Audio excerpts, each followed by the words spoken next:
Estamos aqui no Laboratório de Anatomia do IFPB Campos Souza para a realização de um trabalho avaliativo de anatomia. Nesse trabalho, vamos falar sobre os músculos da cabeça e do tronco. E nosso grupo é composto por mim, Matheus Pereira, e somos alunos do curso de Educação Física P1. Vou apresentar alguns dos principais músculos da mímica facial. Esses músculos eles são responsáveis pelas nossas expressões faciais, permitindo demonstrar emoções como alegria, tristeza, raiva, surpresa e preocupação. Além disso, eles também participam de movimentos importantes como piscar dos olhos e movimentar as narinas. Começamos pelo músculo occipitofrontal. Ele é dividido por duas partes, o ventre frontal e o ventre occipital. O ventre frontal se origina na apneurose epicraniana e se insere na pele da testa e das sobrancelhas. Sua principal função é elevar as sobrancelhas e formar as rugas horizontais da testa, como acontece quando demonstramos surpresa. Já o ventre occipital se origina na linha nucal superior do osso occipital e no processo mastoide do osso temporal, inserindo-se também na apneurose epicraniana. Sua função é puxar o couro cabeludo para trás. Em seguida, temos o músculo orbicular do olho, que possui duas partes. A parte palpebral, que se origina do ligamento palpebral medial e se insere na reta palpebral lateral. Ela é responsável pelo fechamento suave das pálpebras, como quando piscamos ou dormimos. Já a parte orbitária se origina na margem nasal e do osso frontal, no processo frontal da maxila e no ligamento palpebral medial. Suas fibras envolvem toda a órbita e permitem fechar os olhos com força, protegendo os olhos durante o ato de esfregá-los. O corrugador do supercílio tem origem na extremidade medial do arco superciliar e se insere na parte medial da sobrancelha. Sua função é puxar a sobrancelha para baixo e para o centro, formando rugas verticais entre as sobrancelhas, que são características de expressões de preocupação ou raiva. O depressor do supercílio se origina na parte nasal do osso frontal e se insere na pele da região medial da sobrancelha, como o próprio nome indica. Sua função é abaixar as sobrancelhas. Já o músculo prócero se origina na fáscia que recobre o osso nasal e a cartilagem nasal lateral e se insere na pele entre as sobrancelhas. Ele puxa a parte medial das sobrancelhas para baixo, formando rugas transversais sobre a raiz do nariz. O músculo nasal também possui duas partes, a parte transversa ou compressor do nariz. Origina-se na maxila e se insere na apneurose sobre o dorso do nariz. A sua função é comprimir as narinas, a parte alar ou dilatador do nariz, que também se origina na maxila, mas se insere na cartilagem alar maior do nariz. Sua função é dilatar as narinas, como acontece em uma respiração profunda ou em algumas expressões faciais. Por fim, nós temos o músculo depressor do septo nasal, que se origina na fossa incisiva da maxila e se insere no septo nasal da parte posterior da asa do nariz. E sua função é abaixar o septo nasal e auxiliar na constrição das narinas. Meu nome é Carlos Henrique. Aqui é o músculo depressor do lábio inferior, também conhecido como quadrado do mento. Ele tem como sua origem na linha oblíqua da mandíbula, entre a sínfase e o forame mental. Ele tem sua inserção na pele e mucosa do lábio inferior e sua função é deprimir e inverter o lábio inferior para a expressão de ironia ou choro. Aqui é o músculo metoniano no mento, que tem sua origem na fossa incisiva da mandíbula. Sua inserção é na pele do queixo, no mento, e sua função, ele eleva e enruga a pele do queixo e inverte o lábio inferior para a expressão de dúvida ou fazer beicinho. Aqui é o músculo temporal. Ele tem sua origem na fossa temporal e fáscia temporal. Sua inserção é o processo coronoide, imagem anterior do ramo da mandíbula, e sua função é elevar a mandíbula, fechar a boca e retrair a mandíbula, fibras posteriores. Aqui é o músculo gênio iódeo. Ele tem sua origem na espinha metoniana inferior da mandíbula.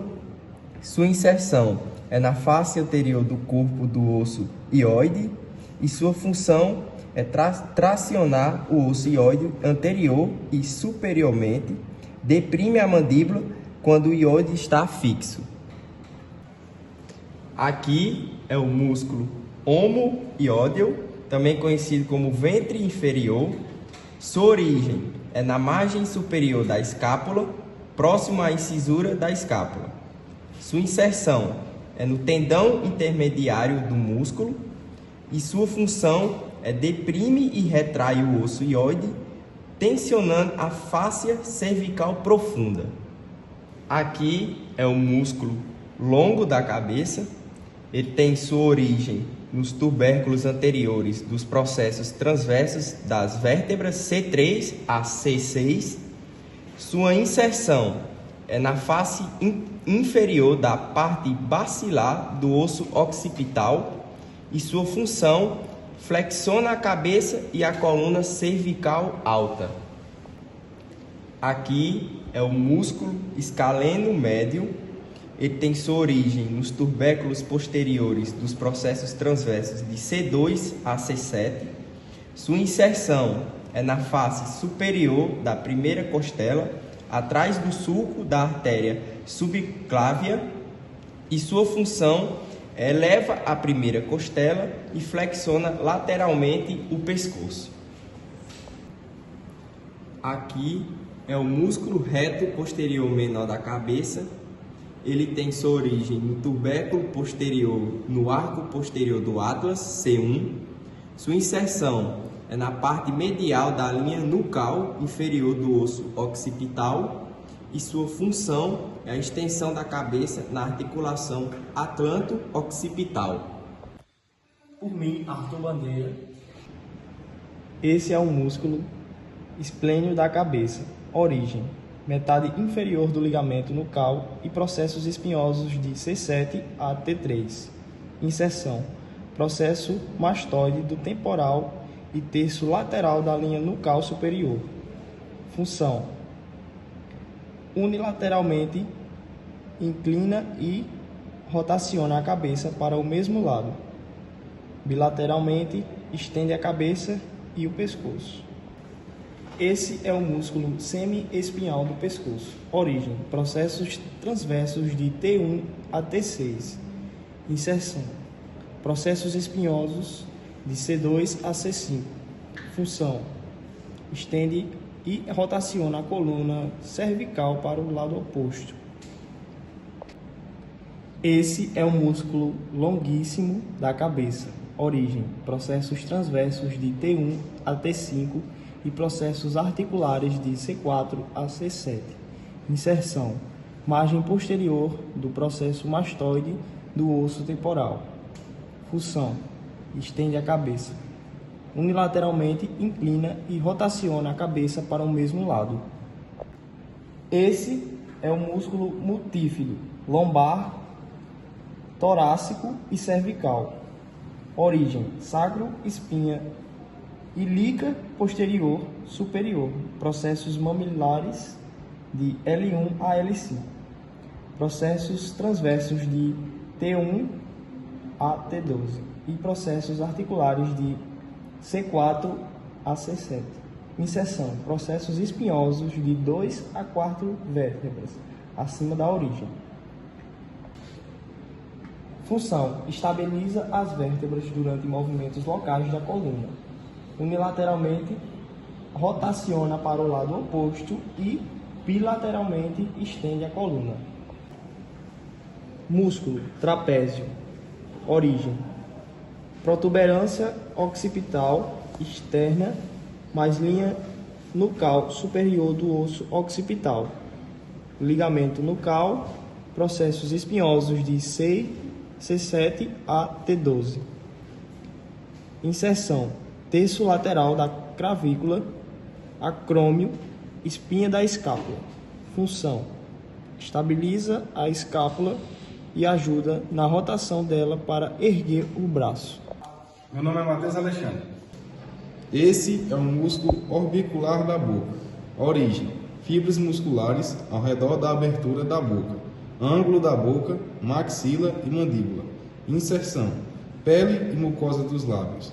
Função: fecha, aperta e protrai os lábios. Bico, assobio e beijo.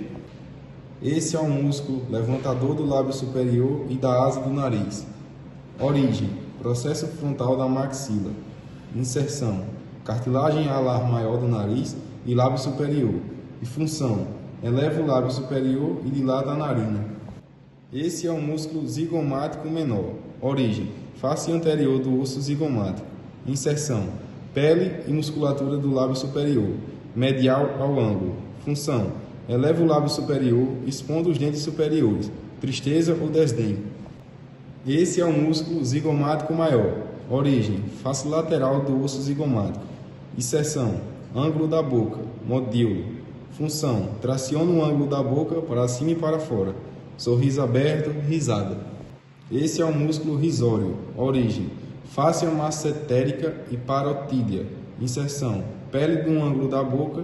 Função: traciona o ângulo da boca lateralmente. Sorriso forçado e riso sarcástico. Esse é o músculo depressor do ângulo da boca, triangular. Origem: base da mandíbula, linha oblíqua. Inserção: ângulo da boca, modíolo. Função: traciona o ângulo da boca para baixo e para o lado. Tristeza e descontentamento. Esse músculo com tom amarelo se chama bucinador. Origem: processos alveolares da maxila e da mandíbula. E rafe pterigomandibular. Inserção: ângulo da boca, misturando-se ao orbicular da boca. Função: comprime as bochechas contra os dentes. Soprar, sugar, mastigação, impedir que o alimento se acumule no vestíbulo. Esse músculo se chama palatoglosso. Origem: aponeurose palatina do palato mole. Inserção: margem lateral da língua. Função: eleva a parte posterior da língua e deprime o palato mole, estreitando o íntimo das fauces. Meu nome é Matheus Almeida. Esse é o músculo infraespinhal. Origem: fossa infraespinhal da escápula. É aquela parte de baixo da escápula nas costas. Inserção: tubérculo maior do úmero pela face posterior. Função: rotação lateral do braço, como por exemplo, abrir o braço para fora e estabilizar a articulação do ombro durante os movimentos. Esse é o músculo redondo menor. Esse é o músculo redondo maior. Origem: ângulo inferior da escápula, na face posterior. Inserção: crista do tubérculo menor do úmero, fica na parte anterior do úmero. Função: rotação medial do braço, gira o braço para dentro. Adução do braço, aproxima o braço do corpo e extensão do ombro. Esse é o músculo oblíquo interno. Origem: ligamento inguinal, crista ilíaca, fáscia torocolombar. Inserção: borda inferior das 10ª a 12ª costelas, linha alba, sínfise púbica e pecten do pubis através da aponeurose. Função: flexão do tronco, inclina para a frente. Rotação do tronco para o mesmo lado. Exemplo: rodar para a esquerda usando o oblíquo interno esquerdo. Compressão do abdômen, aumenta a pressão intraabdominal e auxilia na expiração forçada. Esse é o músculo grande dorsal. Origem: processo espinhoso de T7 a L5, crista sacral mediana e crista ilíaca, costelas de 9 a 12, ângulo inferior da escápula. Inserção: crista do tubérculo menor do úmero, é a mesma região do redondo maior. Função: extensão do ombro, leva o braço para trás. Adução do ombro, aproxima o braço do corpo. Rotação medial do ombro, gira o braço para dentro e ajuda na tosse e na expiração forçada. Esse é o músculo serrátil anterior. A sua origem fica na face externa das 8 primeiras costelas. Ele serrilha nas costelas, daí o nome.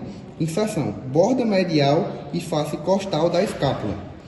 A sua função é a protração da escápula, joga o ombro para frente e para trás. O exemplo, quando você vai dar um soco ou empurrar alguém. Rotação da escápula, ajuda a erguer o braço acima da cabeça e mantém a escápula colada no tórax, evita que a escápula fique alada. Esse é o músculo oblíquo externo. A sua origem é na face externa da 5ª à 12ª costela. As fibras começam serrilhadas nas costelas, a inserção linha alba, sínfise púbica e tubérculo púbico através da aponeurose. O lábio externo da crista ilíaca e no ligamento inguinal. Função: flexão do tronco ao inclinar-se para frente, rotação do tronco para o lado oposto. Um exemplo, rodar para a direita usando o oblíquo externo esquerdo e rodar para a esquerda usando o oblíquo externo direito. Compressão do abdômen, aumenta a pressão intra-abdominal e auxilia na respiração forçada e na tosse. Ao lado do músculo infraespial fica o músculo romboide maior. A sua origem é nos processos espinhosos de T2 a T5. A inserção é na borda medial da escápula, entre a espinha da escápula e o ângulo inferior, e sua função é a retração da escápula. Junta as escápulas, eleva a escápula junto ao romboide menor e estabiliza a escápula no tórax. No interior desses músculos, ao lado do ilíaco costal torácico, fica o ilíaco costal lombar. A sua origem é na crista ilíaca e fáscia torocololombar. A sua inserção é no ângulo das 7ª à 12ª costelas. A sua função é a extensão da coluna lombar, estende o tronco, a inclinação lateral do tronco, a flexão lateral, e mantém a postura ereta e estabiliza a lombar. No interior, onde está meu dedo, fica o músculo ilíaco costal torácico. A sua origem é nos ângulos da 6ª à 12ª costelas. A sua inserção é o ângulo da 1ª à 6ª costela e o processo transverso da vértebra C7, ou a proeminente. A função é a extensão da coluna vertebral, joga o tronco para trás, inclinação lateral do tronco, dobra o tronco para os lados e ajuda a manter a postura ereta. Meu nome é Maria Cauane. Nessa região, internamente, fica o músculo levantador das costelas. Origem: processos transversos de vértebras torácicas selecionadas. Isenção: 2ª costela, abaixo de sua origem. Função: auxilia na relação das costelas e flexão lateral da coluna. Nessa parte rosa ficam os músculos subcostais. Origem: face interna das costelas inferiores. Isenção: borda superior da 2ª ou 3ª costela, abaixo de sua origem. Função: deprimir as costelas. Auxiliam na expiração forçada. Nessa parte azul claro fica o músculo diafragma. Origem: processo xifoide externo, cartilagem costais inferiores e costelas 7 a 12 e vértebras lombares L1 a L3 via pilares direito e esquerdo. Isenção: tendão central do diafragma, centro tendineu. Função: principal músculo da respiração. Sua contração aumenta o volume da cavidade torácica, provocando a expiração. Aqui nós temos o músculo do peitoral maior. Origem: tem 3 partes. Parte clavicular, médio da clavícula. Parte esternocostal, externo 1 a 6. Cartilagem costais e aponeurose do oblíquo externo. Parte abdominal, lâmina na aponeurose do oblíquo externo. Isenção: crista do tubérculo maior do úmero. O tendão torce para chegar lá. Função: adução do ombro leva o braço para o meio do corpo. Flexão horizontal do ombro, movimento de braço. Rotação medial. Rotação medial do ombro. Gira o braço para dentro. Parte clavicular. Flexiona o ombro. E parte abdominal. Estende o ombro. Aqui nessa região, internamente, fica o músculo oblíquo interno do abdômen, lado esquerdo, oblíquo interno esquerdo, origem, fascia toracolombar, crista ilíaca, ligamento inguinal, inserção, borda inferior das 3 últimas costelas, linha alba, sínfise púbica e tubérculo púbico através da aponeurose, função, flexão do tronco, inclina para frente, rotação do tronco para o mesmo lado, exemplo, rota para a esquerda usando o ombro interno esquerdo, compreensão do abdômen, aumenta a pressão intra-abdominal, auxilia na expiração forçada, inserção, nervos intercostais.